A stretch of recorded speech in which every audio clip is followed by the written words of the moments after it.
today watering, trying to just keep things alive. Not so exciting. One bucket at a time. This is pretty much how I spend almost every morning. Water all that stuff out there. I'll show you. And my fence fell down again. Isn't that exciting? Let's redo that again. But we worked really, really hard. I'm still filling water. That's experience.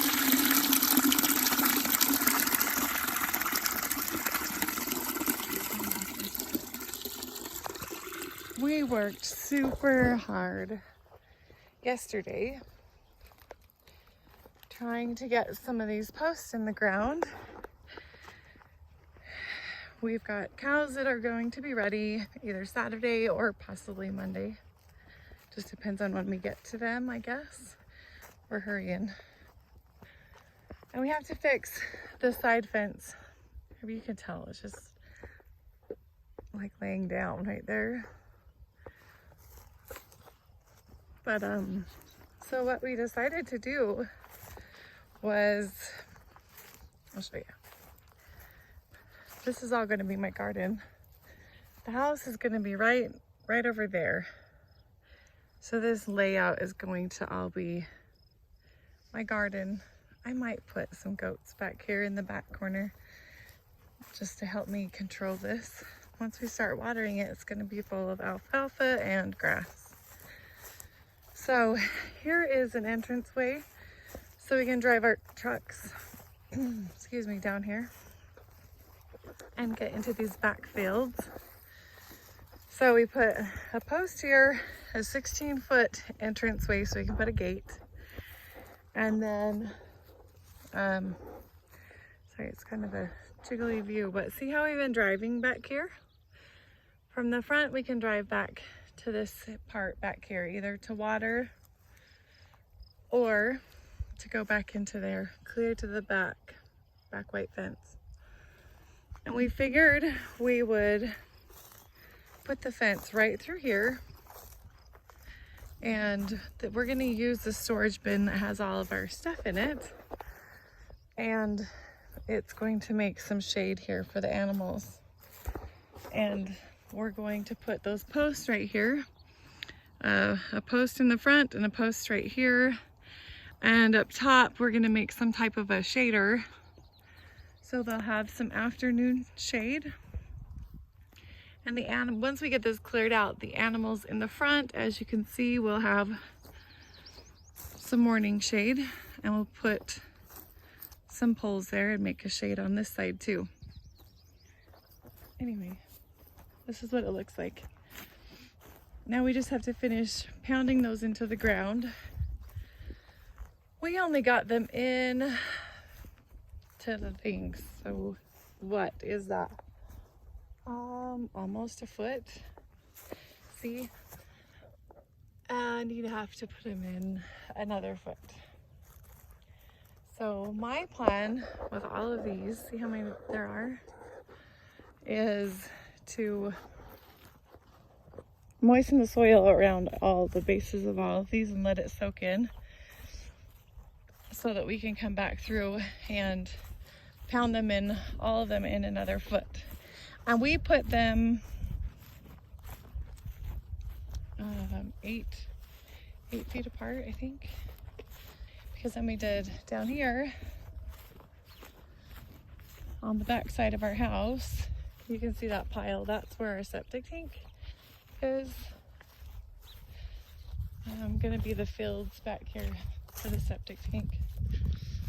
Anyway, back here is where we can drive to access, because we are going to put a barn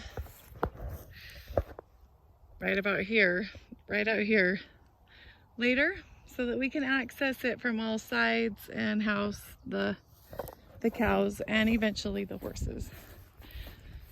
So this is a 16-foot gap, and that way we can drive all along this edge here on this side to get back through to water or to take our trailers and stuff back to get the animals loaded and that kind of thing. That's what it looks like from this front side. So we did a lot of work. I feel like we did a lot of work, but we still have tons more to do because we have to go down all that edge. That'll be 30 more posts that direction to the back. 32, I think, to get to the far corner back there, and probably 60 to get back up to the front right up there. We may not put them 8 feet apart. We may just kind of, what we're doing is shoring up the fence. This side's better than all the other ones, but we're probably gonna come back through and where there's the old wood posts, not take it out, but they really aren't doing much. We'll probably just add another post in just to make it look better. I wonder what that is. It's like metal. Huh, I don't know what that is. Sticking out of the ground. All right, I was just gonna walk up here real quick and show you the view from the house side porch. Makes it look different with a big old line of fencing, 7-foot posts out there. It's totally different. So, okay, see a little spike thing here in the ground? There we go. So, right here, I am in the house, officially in the house.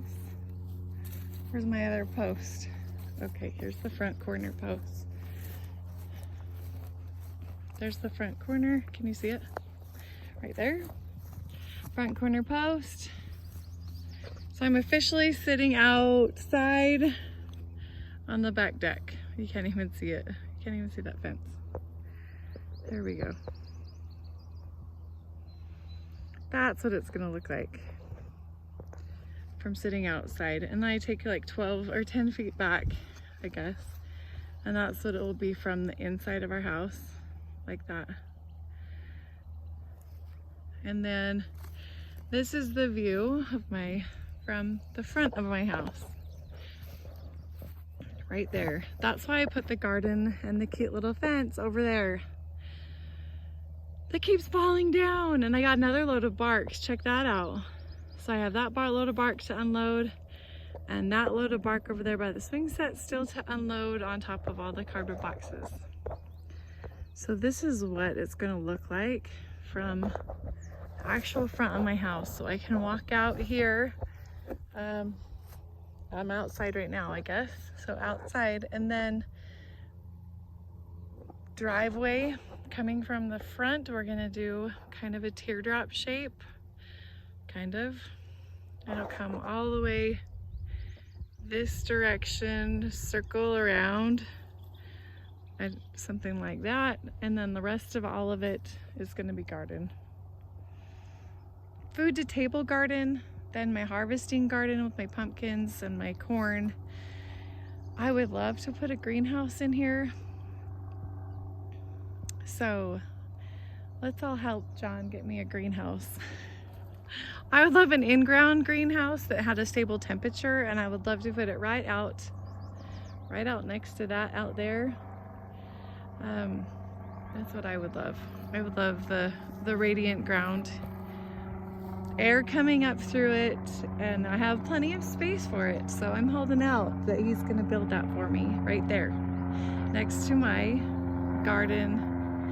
And then up in the front of our property, I don't know if I've shared this with you, but our plan, this is the post right here for the side of our property. And out the side of here, we have to have the drive up along this fence line here. But then on both sides of it, we're going to put an orchard. So we plan to put all kinds of fruit trees, plums and apples and apricots, peaches. I'd even like to try almonds, but we're gonna do older breeds not very well known. I'm kind of on a waiting list for some apple tree seedling starts. So those are years in the making. So we'll see how that goes. Anyway, there's my garden. I'll have to move that wood pile over here, so I don't have to walk so far to get to it. But we just dumped it off when we arrived. And we didn't want anything right here where the house is supposed to be, because we're gonna have all kinds of trucks. And I believe that the well is gonna be up there. So we're gonna have that big truck coming in, and we didn't want anything in the way of that, of the trucks and the builders and all kinds of stuff. All right, this is the view for this morning. I've got to circle back over here and keep on watering to try to, you guys, I really want some tomatoes. I really want to have some things make it through this grasshopper infested dry desert land. It feels like it is just so dry here. But some of them are starting to set fruit, and I'm super excited. I just need to spend more time getting this bark on top so that it's covered and it looks better. I will make time for that. I'm just gonna come up here and show you. Look how good some of my tomatoes are doing. Look at that, guy. And this one's Brad's Atomic Grape, and it has flowers. Oh, can you see those? And check this guy out. This is another Brad's Atomic Grape. Look at him. Oh, I've never even planted this before. I am so excited. So excited. Look at this. And look how many blooms it has. I've stopped pinching these off, and so I'm just letting it happen now. It's huge. It's a big plant. This one kind of has a purple color to it. I don't know if you can see that. The stems are kind of purple, and it is called Blue Bear Berries. I'm excited to see what those ones taste like. I have rows of tomatoes that have made it. Look at that. Anyway, we are just watering in hopes that these beautiful plants pay it forward with all the water that I've hauled to them and taking care of them. I feel like the ones up here look better that are in the bark. So I feel like having them tucked in, I guess, with this no dig style gardening really helps them look better or grow better. I think it helps the moisture stay into the ground. Look at that.